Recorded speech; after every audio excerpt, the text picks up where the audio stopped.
I bought one of the cheap smartwatches on TikTok so you don't have to. You're welcome. Here's the manual. It's not very helpful. It's in 3 languages, but it only explains what the icons mean, but it doesn't explain what they do or how to set them up. And you have to set everything up in the app. A lot of the stuff that happens with this smartwatch is in the app. Here's the box. The box has no branding on it. Of course, when you buy it off of TikTok Shop, it has who's selling it, but like the watch itself has no brand. It's very much a low-end, cheap, like off-brand smartwatch. But it is definitely baby's first smartwatch. So if you want a smartwatch that doesn't do a lot and you don't care about it being off-brand, then I suggest going for it, because like for the price, it's not bad. If you don't want it to do a lot, then it's not bad. And it's surprisingly accurate. I had issues with the blood pressure monitor earlier. Well, not issues, but I was just in disbelief because my blood pressure is usually lower.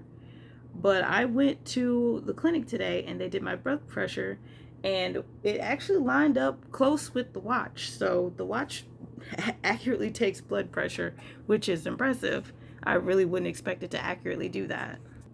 So here's the face I'm using. Simply swipe up to get to the notifications. It doesn't send text messages, but it'll send notifications. And it has a predetermined amount of apps that it can get notifications from that you also set up on the app. And then you swipe down and there's the menu. Swipe this way, there's your favorites. And then you swipe back, there's the quick menu of your recents. And then there's the full menu. And you press that to return. And it's pretty basic. I like it. I'll show you the blood pressure monitor real quick.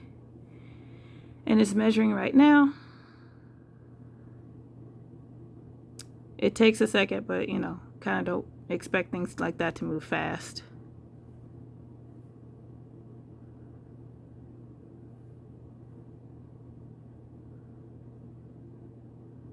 It's like it's measuring your whole body. And yeah, that was close to what was at the hospital.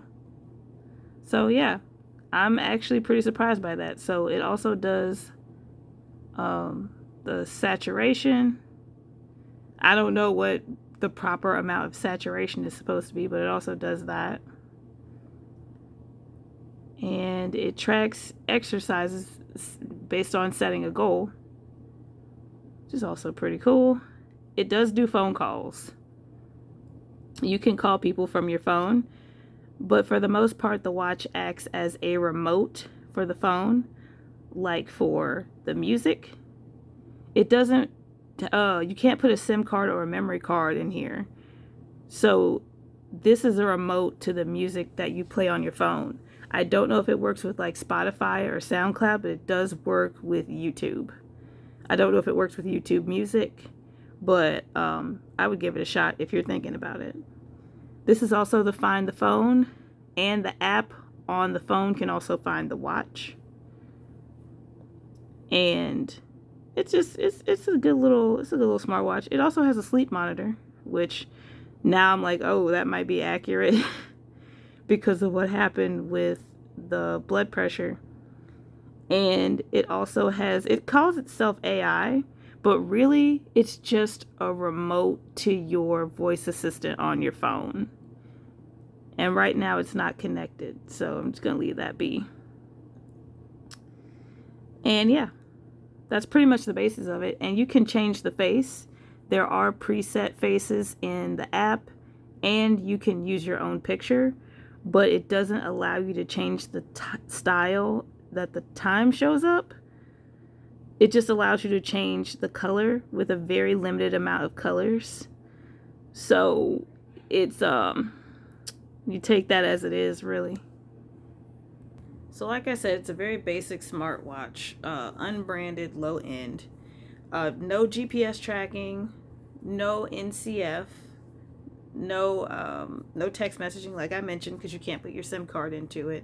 So it's not going to do any of those things that some people might also want from a smartwatch, just so they can have all the things in their watch so they don't have to carry around their phone. You're still very much going to have to carry around your phone with this. And 99% of the smartwatches on TikTok are like this. The more expensive ones just have more battery life, but they're all this. None of them text, none of them have GPS, none of them do those other things. If you want to text and have GPS, you're going to have to get an Apple Watch or a Google Watch or a Samsung Watch. So, yeah.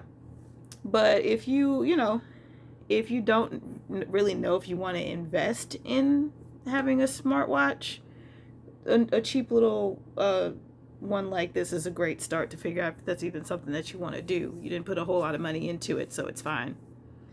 I like it. I don't know how much further I would want to go with the smartwatch personally, but this was a great tryout.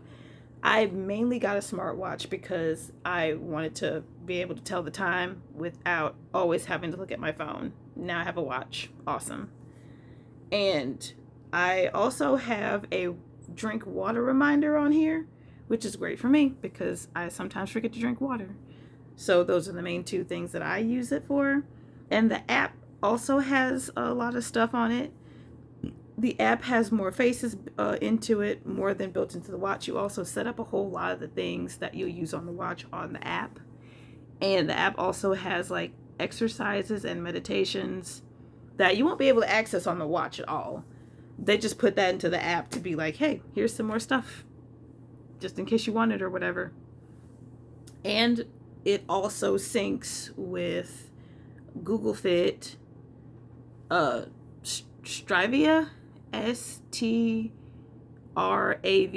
I think it is, and like 2 or 3 other fitness apps. So if you're into that, then go for it. But just keep in mind that the higher price tag does not mean more things. It just means longer battery life. So this is the battery life of, like, depending on how much I use it, like 2, 3, maybe 4 or 5 days, depending on light or heavy use. But the smartwatches that are more expensive will go for like 10 days before you have to charge it. So yeah, just be considerate of that. And that's the review. You're welcome. Not sponsored, by the way.